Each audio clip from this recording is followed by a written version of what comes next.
नमस्कार बच्चों, मैं अमरनाजा आपके समक्ष कक्षा 8 का गणित का वर्कशीट संख्या 4 लेकर के उपस्थित हूँ। यह वर्कशीट दिनांक 15 अप्रैल 2021 के लिए है। इस वर्कशीट के अंतर्गत हम सीखेंगे परिमेय संख्याओं को जमा और घटा करना। ठीक है, तो आइए प्यारे बच्चों, हम सभी जानते हैं कि 8 को 8/1 लिख सकते हैं, 6 को 6/1 लिख सकते हैं, 14 को 14/1 लिख सकते हैं, यानी पी वाई क्यू के रूप में लिख सकते हैं। कुछ नहीं है, -5 है तो -5/1 लिख सकते हैं।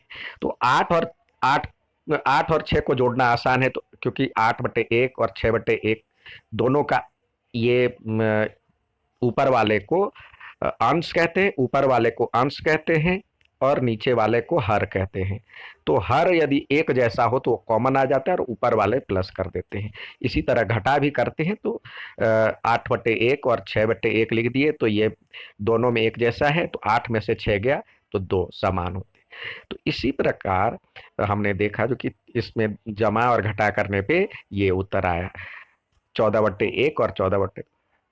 अब 14/2 या 2/2 नहीं है, इसमें 14/2 और 2/2 नहीं है। कई बच्चे क्या करते हैं, कई बच्चे को जब जब हम देते हैं जमा करने के लिए 3/5 और जमा 4/7, तो बच्चे क्या करते हैं, नीचे ऊपर वाले को प्लस कर देते हैं 7 और नीचे वाले को भी प्लस कर देते हैं 12।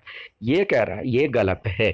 अब हमें देखना है कैसे वो करता है। हम पहले दोनों परिमेय संख्याओं को, यदि दो पर या दो से अधिक परिमेय संख्याओं के हर एक जैसे होते हैं तो इन सभी को चिन्ह के अनुसार जमा करते हैं या घटाते हैं, और हर के स्थान पे वही देते हैं जो दोनों में लिखा है।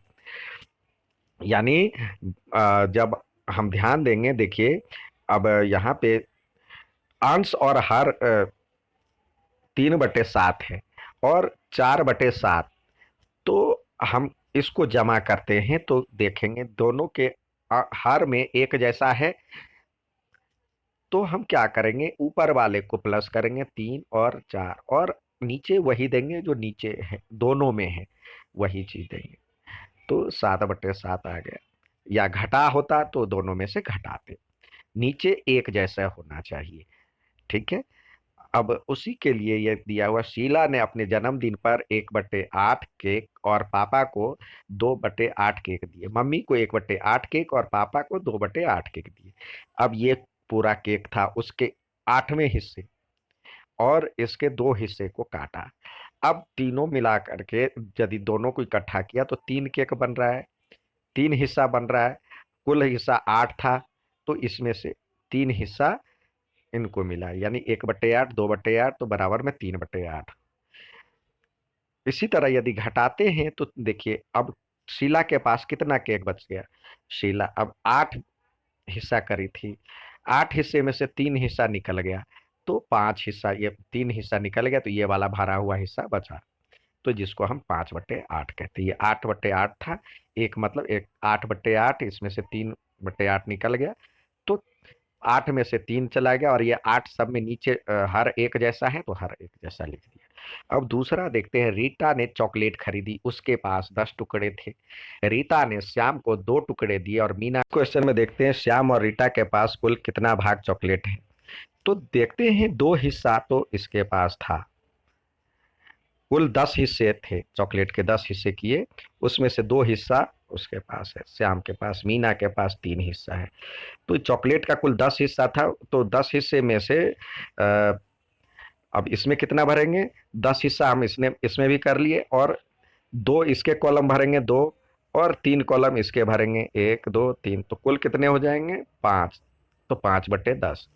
आइए दूसरे सवाल में देखते हैं, इसी में कहता है रीटा के पास अब कुल कितना भाग चॉकलेट का बचा है। ये तो 10 था, 10/10 पूरा था, उसमें से 5 निकल गया, तो 5, अब ये खाली वाला ये 5 जो है इसमें भरेंगे, 1 2 3 4 5, तो ये 10 में से 5 गया, कितना बचेगा।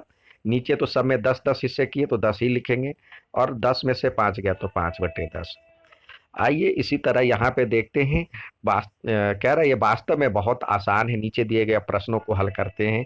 अब देखते हैं, ये 2/4 ये कितने हिस्से में करा, 2/4 हिस्से में, और इसमें से 1/4 और निकाल लिया। क्या चिन्ह है, घटा का चिन्ह है।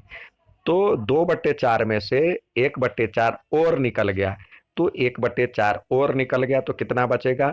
दो में से एक ही बचेगा, एक ही को भरेंगे, चाहे कहीं भी भरे, किसी को भरे। तो ये 1/4, 2/4, क्योंकि दोनों में एक जैसा है, नीचे 4 तो यहाँ पे लिखे 4, और 2 में से एक गया तो क्या बचा? 1/4। इसी प्रकार दूसरे सवाल में देखते हैं। यहाँ पे दिया हुआ है 1 2 3 4 5, 5 हिस्से में से 4 हिस्सा भरा हुआ है, तो 4/5, और इसमें 1 2 3। अब 4 3 7, मतलब यहाँ पे देखिए, अब नीचे तो 5 ही हिस्से करने हैं इसको, पांच, एक का 5 ही हिस्सा करना है, एक हिस्सा, दो हिस्सा, तीन हिस्सा, चार हिस्सा, पहले वाले का भर गया, पांचवे में से एक लिए तो ये पूरा का पूरा हो गया। ठीक है।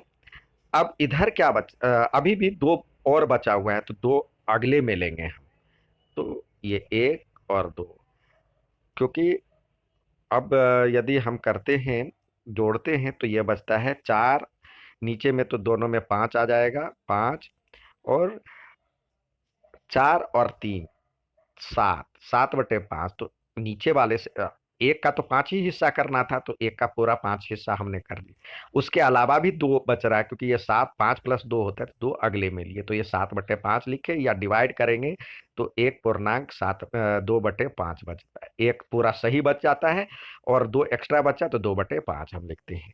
आइए आप और सवाल करते हैं, कुछ और देखते हैं। जैसे देखिए 2/3 और 2 अब लेते हैं 5/3। तो हम क्या करें, नीचे एक जैसा देखेंगे, नीचे हो गया 3, अब 2 और 3 को जोड़ दिए, 5 और 2 7 हो गए। ठीक है। यदि इस पे एक बार और चर्चा करते हैं, यदि दोनों में अलग अलग रहे, 2/3 और इधर रहे 3/2, तो पहले हमने एक जैसा करना है। एक जैसा कैसे करेंगे? इसको इसको गुणा करें तो कितना हो जाएगा? 6। तो 6 बनाने के लिए इसको किससे गुणा करेंगे? 2 से, और इसको किससे करेंगे? 3 से।